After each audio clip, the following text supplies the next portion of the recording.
Good evening বন্ধুরা, কেমন আছো তোমরা সবাই? আমার নতুন ভিডিওতে তোমাদের সবাইকে স্বাগত জানাচ্ছি। তো এখনও পর্যন্ত আমি রেডি হইনি, একটা বার্থডে পার্টি আছে, তো বার্থডে পার্টিতে আমরা যাব। আমি আর বেটু প্রথমে যাব, তো তোমাদের দাদাভাই পরে আসবে, আমরা আগে চলে যাব। তো এখন থেকে আমি ব্লগটা স্টার্ট করলাম, তো তোমরা কন্টিনিউ দেখতে থাকো আর সঙ্গে থাকো। আর যদি ভালো লেগে থাকে তাহলে অবশ্যই লাইক কমেন্ট শেয়ার তো করতেই হবে, এটা ভুললে একেবারে চলবে না। তো দেখতে থাকো।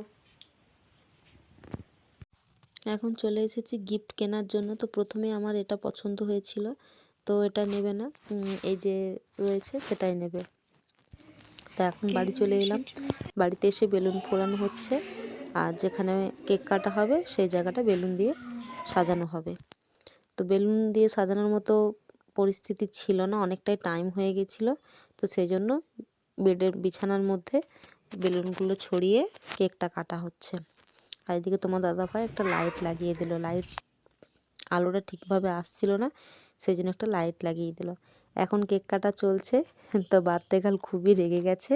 তার কারণ হচ্ছে বেটু আর অভি দুজনে মিলে ক্যান্ডেলটা নিভিয়ে দিয়েছে, সেই জন্য বার্থডে গার্ল রেগে গেছিলো। তো যাই হোক, অবশেষে এখন কেক কাটা হচ্ছে। তো এখন আমি একটু ভাবলাম যে তোমাদেরকে কেকটাকে ভালোভাবে দেখাই। তো এই হচ্ছে কেকটা আমার খুব সুন্দর লেগেছে। আর তোমাদের কেকটা কেমন লেগেছে সেটা অবশ্য জানিও। কেক কাটা কমপ্লিট হয়ে গেছে। তা এখন কেক খাওয়ানো হচ্ছে।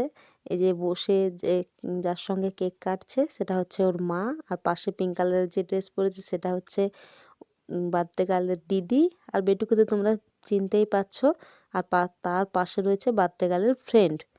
তো আমরা যখন কলোনিতে থাকতাম তখন থেকে ওদের সঙ্গে আমাদের পরিচয়, সেই সূত্রে যাওয়া। আর এটা হচ্ছে বার্থডে গার্লের মাসি।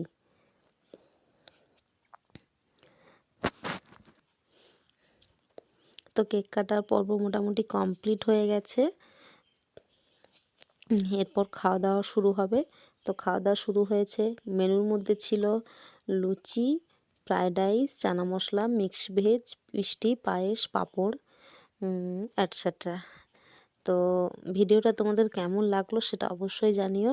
আর যদি ভালো লেগে থাকে তাহলে লাইক কমেন্ট শেয়ার করবে, পাশে থাকা বেল আইকনটি নোটিফিকেশন অন করে রাখবে। তাহলে আজকের মতো ভিডিওটা এই পর্যন্ত। Tata, by.